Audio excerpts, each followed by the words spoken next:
तलब का गिरना या घटना, फॉल इन डिमांड। जब शय की अपनी कीमत में कोई तब्दीली ना आए बल्कि दीगर अवामिल मसलन आमदनी, फैशन, आबादी की वजह से तलब पहले से कम हो जाए, इसे तलब का गिरना या घटना कहते हैं। No change in price of commodity but demand of commodity decrease due to other factors like income, taste and population, its fall in demand। या कीमत में कमी की वजह से तलब में इजाफा ना हो, उसे भी तलब का गिरना या घटना, फॉल इन डिमांड कहते हैं। तलब का गिरना या घटना, फॉल इन डिमांड के हम 2 केसेस को डिस्कस करेंगे।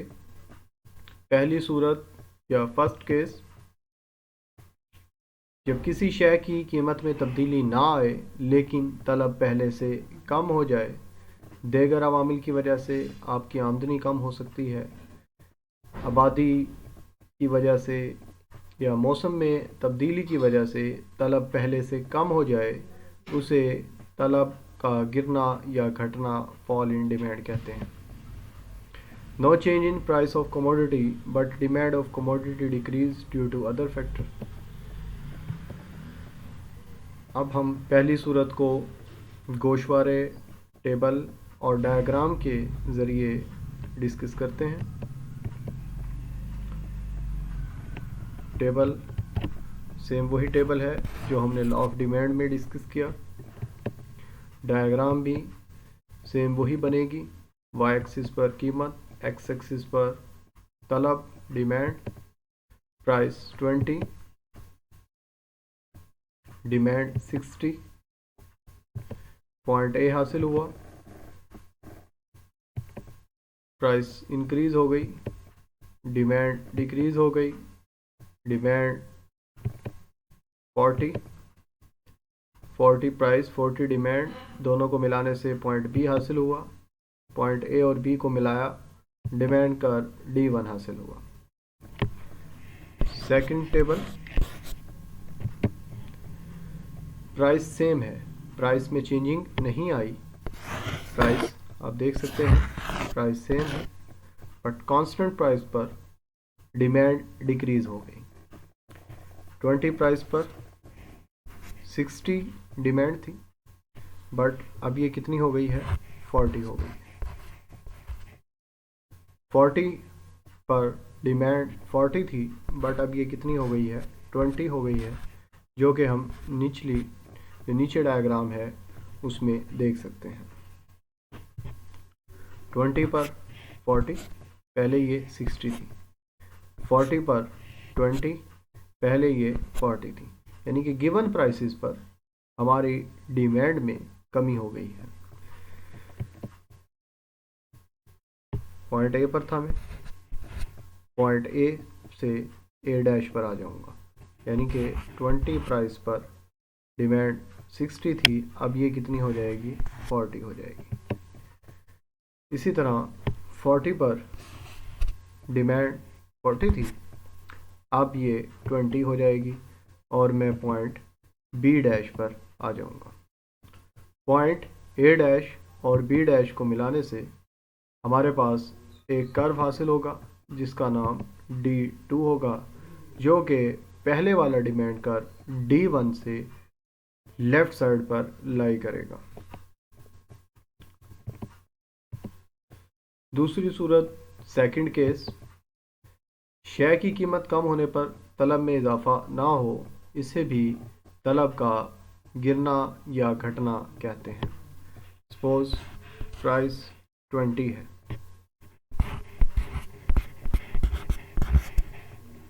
डिमांड लेट 40 है, प्राइस डिक्रीज हो जाती है 10।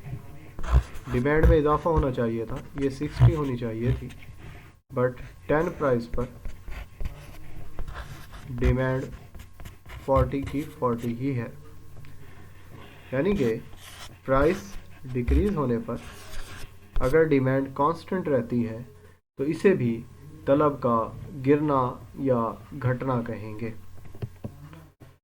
Price of commodity demand decrease but price of commodity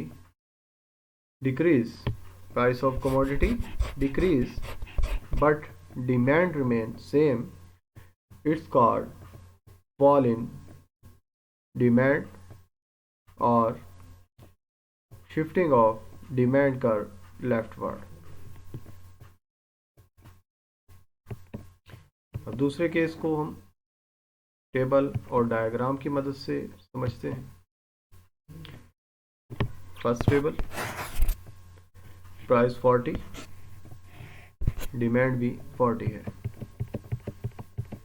point A हासिल हुआ, प्राइस 60, डिमांड 20। पॉइंट बी हासिल हुआ, पॉइंट ए और पी को मिलाने से डिमांड का D1। टेबल सेकंड, अब यहाँ पर डिमांड आप देख सकते हैं सेम है बट प्राइसेस पहले से कम है। 40 प्राइस कितनी बन चुकी है 20 और 60 कितनी बन चुकी है 40। पहले 40 पर डिमांड क्या थी 40 थी, अब 20 पर 40 है। 60 पर 20 थी, अब 40 पर 20 है। 60 प्राइस पर 20 डिमांड थी, अब 40 पर 20 है। ये मेरी प्राइस डिक्रीज हो गई है। बी से मैं बी डैश पॉइंट पर आ गया हूँ, बी से बी डैश पॉइंट पर आया। इसी तरीके से ए से ए डैश पॉइंट पर आऊँगा। पहले मेरी प्राइस है 40 और डिमांड कितनी है 40। प्राइस 20 हो गई है पर डिमांड क्या रहेगी 40 की 40 ही। इस पॉइंट पर था, अब मैं इस पॉइंट पर आ जाऊंगा। प्राइस डिक्रीज हो चुकी है।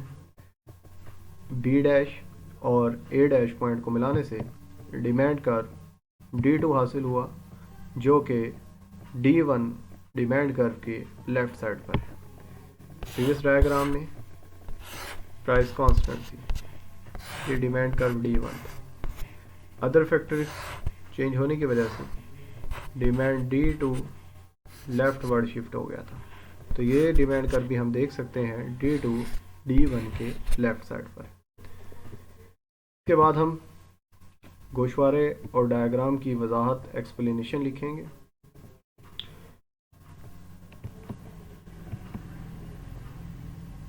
तलब में तग़य्युरात के असबाब, causes of change in demand, यानी कि वो कौन कौन सी वजूहात हैं जिसकी वजह से तलब में तब्दीली आती है। फर्स्ट, शय की कीमत में तब्दीली, चेंज इन प्राइस। सार्फिन की आमदनी में तब्दीली, चेंज इन इनकम। सार्फिन के तादाद में तब्दीली, चेंज इन पॉपुलेशन।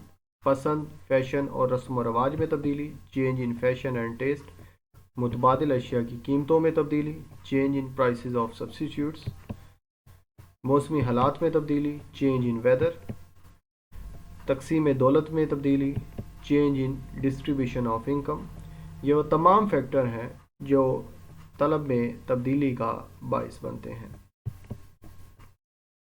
बचत में तब्दीली, चेंज इन सेविंग। तो स्टूडेंट्स, आप अब जो हम पढ़ रहे थे मिकदार तलब में तब्दीली और तलब में तब्दीली, ये टॉपिक हमारा एंड हुआ।